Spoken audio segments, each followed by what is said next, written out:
Hello and welcome back to my channel. My name is Push and thank you so much for 504 subscribers. Thank you so much. Just before I recorded this video, actually, I was sitting on 400 and something and I was going to do this whole schlep about road to 500 subscribers. But thank you so much for getting me to 500 subscribers.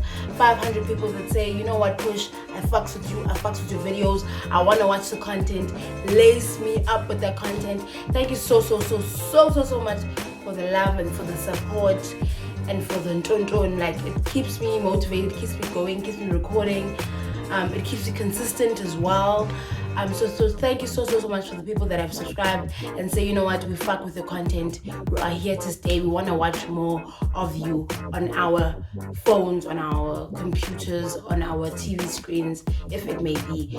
For the people that haven't subscribed but always are here on this channel, because I see you and the stats that YouTube have revealed you guys, and you guys are not subscribing, so just click that button. I was all fun, nothing's gonna happen to you. Just click it and say, you know what, I like your content and I want to keep coming back for more.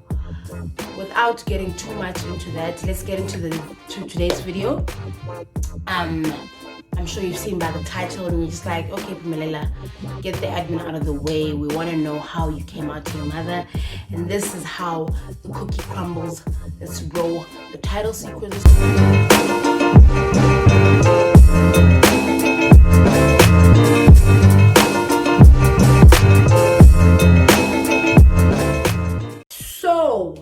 I came out to my mother a couple of weeks ago, the day after Joburg Pride.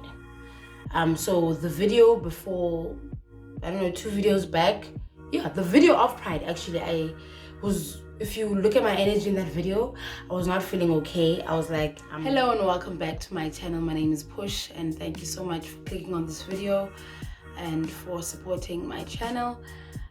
Today I'm not in the greatest of spirits. I was supposed to record this video yesterday, but I'm currently going through the most, and that'll be a video for another day when I'm able to really talk about. Okay, I was like, I'm not good. The reason was because I came out to my mother and she was not handling it very well. But before I get into how I did that, let me just give everyone like a little bit of like a background. So about 2-3 years ago, when I was in varsity, my mother and I were in a car. We were going on our way to my grandmother's place in Port Elizabeth. It was just me and her. So I was like, okay, you know what, let me just come out to my mom and just like see what she says. I was on this tip of I have to come out. I mean, like, so I was very adamant that I wanted to come out. So I was like, let me pose a question, a hypothetical question to my mom. I was like, Mama, what if I was gay? Oh, no, what do you think of homosexuality? And then she was like, she's driving us. And she was like, hey, Pumela, no, for my lesbian. Well, lesbian, park with it now. And then I laughed. We both laughed about this, and then I said, no, Mama, like on a serious note, like, what do you think of homosexuality? And she was like, okay, okay, my mother's a social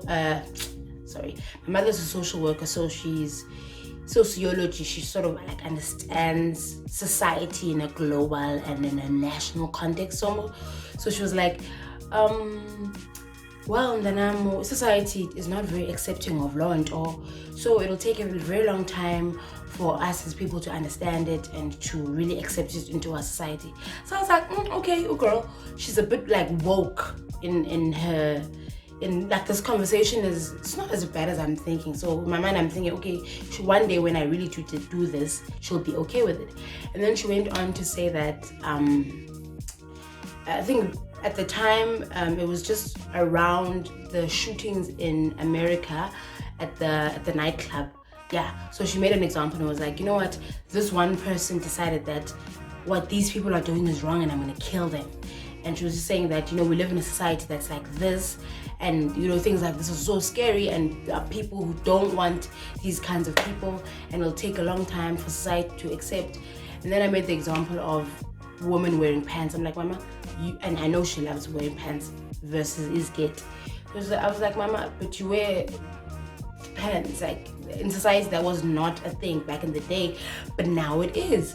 So surely society will learn and unlearn. She's like, okay, maybe, you know, it is what it is.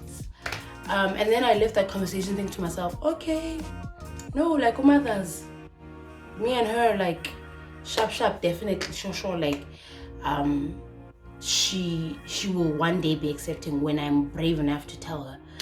And then just growing up, I never heard an ounce of homophobia coming out of my mother. Zero. When I say qanda qoks, nothing. So that was my first attempt. My second attempt was now the day before Pride, 2019. The day before Pride.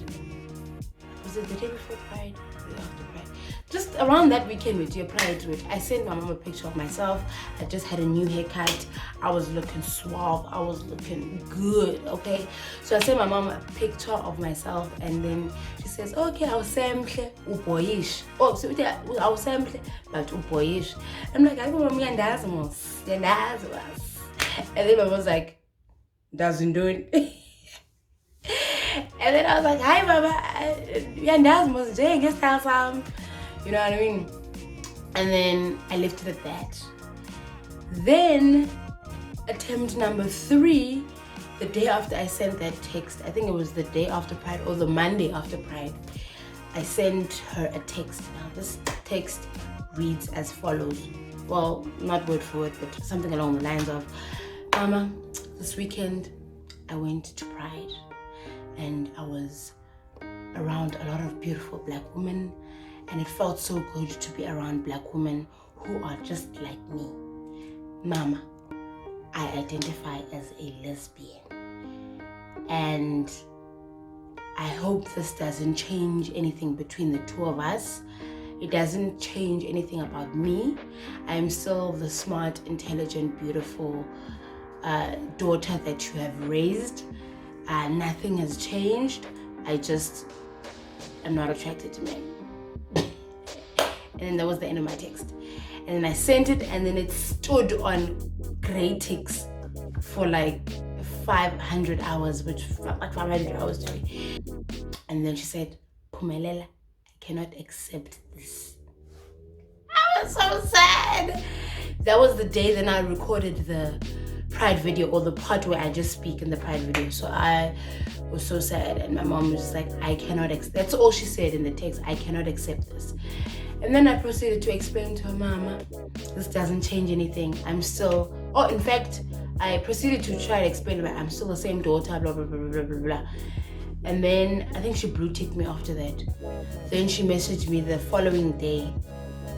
And then she said, Pumelela, I raised a beautiful daughter. Now, I raised a beautiful girl, not a boy. And I'm like, what? As parents, we think about who's gonna inherit your riches, and we think about family, and we think about all of those things. Now, when you're saying this to me, it's like all of those things are not gonna happen, and I'm just not dealing, basically. So yeah, that was her. Who's texting me? Okay, anyway, so that was her, and I was like, whoa, wait a minute. I did not say I want to be a boy. I'm saying I am a woman and I am attracted to other women. That's what I'm saying. So I had to sort of break it down to her, and I kind of understand where she was coming from, because before that I had said that I'm sure she was connecting the fact that I'm a tomboy to the fact that I was a lesbian, and perhaps somewhere in between I want to be a man. I could understand sort of the confusion around it. So I was like, no. I want to be, I'm a girl, I'm cisgender woman. Obviously, I didn't say cisgender because we didn't understand that. I was like, no, I'm a girl. I'm a girl, but I'm attracted to other women, and I don't like men, and I can't force myself to date men, and like, yeah.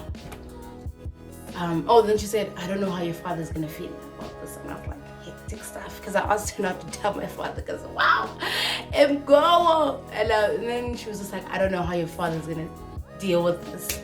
And so I'm like, please don't tell my father. Please don't do it yet.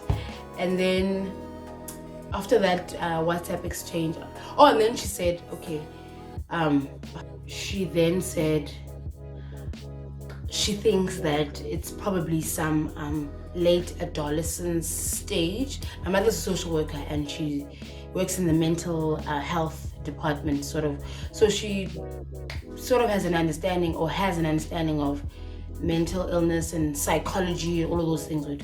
So she was saying to me that she thinks I am going through a stage of late adolescence, like a stage almost. So maybe I should give it time, yeah. And then I was like, no, mama, that's what stage is. I've known this since I was like 10. It's not a stage. And then what, you know, it's a stage. And I'm like, no, it's a stage. And then eventually I was just like, you know what, mama, I see I get a conversation. If you feel like it's a stage, if that's what you feel, then it's fine. But I know myself, I've known myself for 26 years, and I know who I am and I know how I feel. And this is how I feel, but it's fine if you don't accept that just yet. Like, let's just leave this conversation. And then one critique after that, and then I was sad. Then I was sad because my relationship with my mother is like me and her are very much alike. When she calls me, it's always like gossipy, like, yo mama, uten makas, yo makas, what, yo mama, cousin, man. So me and her are tight. We have the same personality. Ekaya's by 5. There's my mother, there's my father, there's my 2 sisters, and then there's me. I'm the middle child. So the relationship dynamic between my mother and I, we literally are the same person, same personality. So I was sad that my mother's not talking to me anymore. She's not calling me. Remember, she didn't call me for like 2 days, because she always just checks up on me, sees how I'm doing. Like, my mom was down for me, you know what I'm saying? So I was sad. Like, I was thinking the worst. I'm thinking, oh my god, it's all back for Christmas. I'm not gonna eat 7 colors.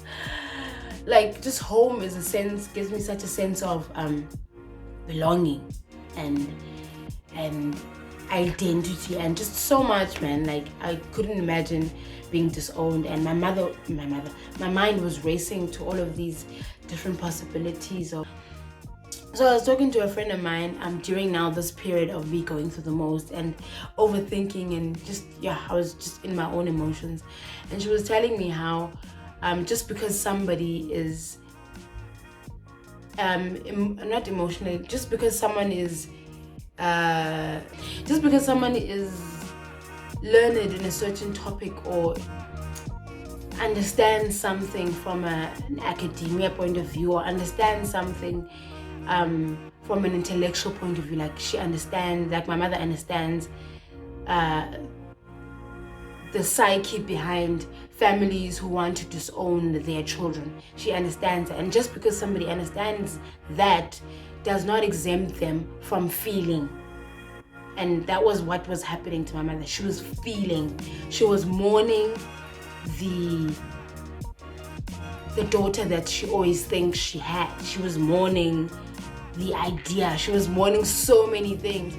Whoop, babe, she's getting emotional. She was mourning so many things about me that she had dreamed, because to our parents' generation, the perfect dream for your daughter is for her to get a good job, get a husband and children, and live happily ever after.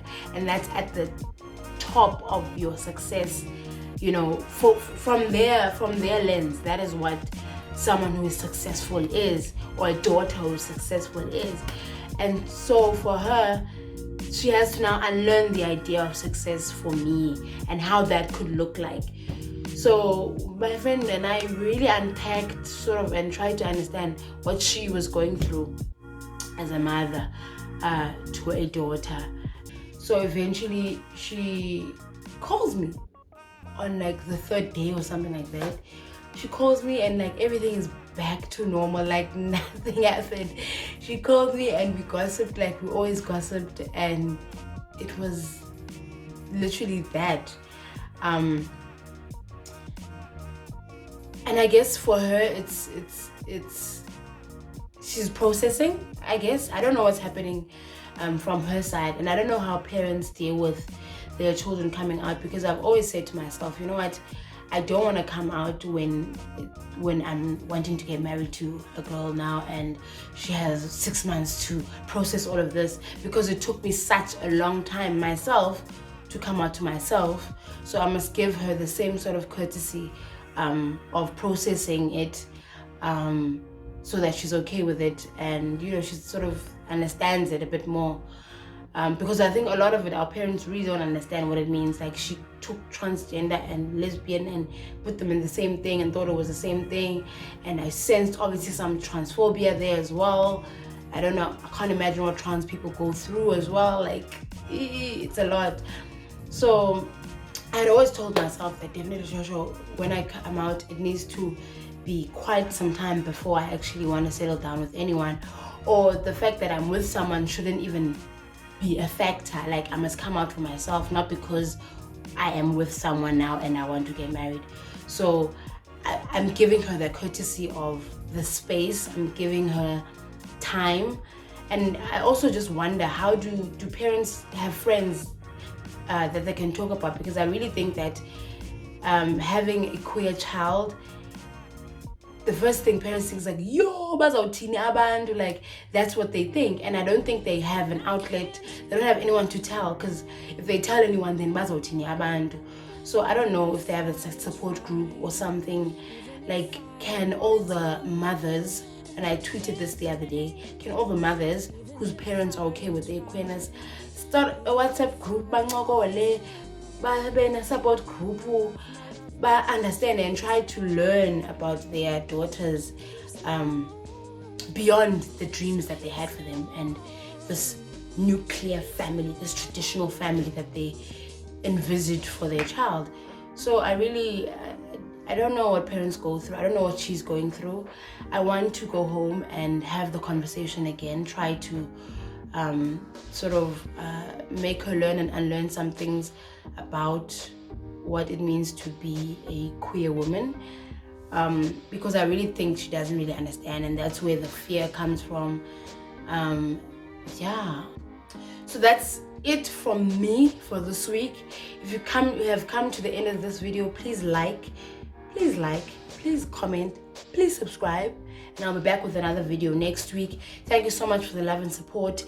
It is what it is. Peace in the Middle East.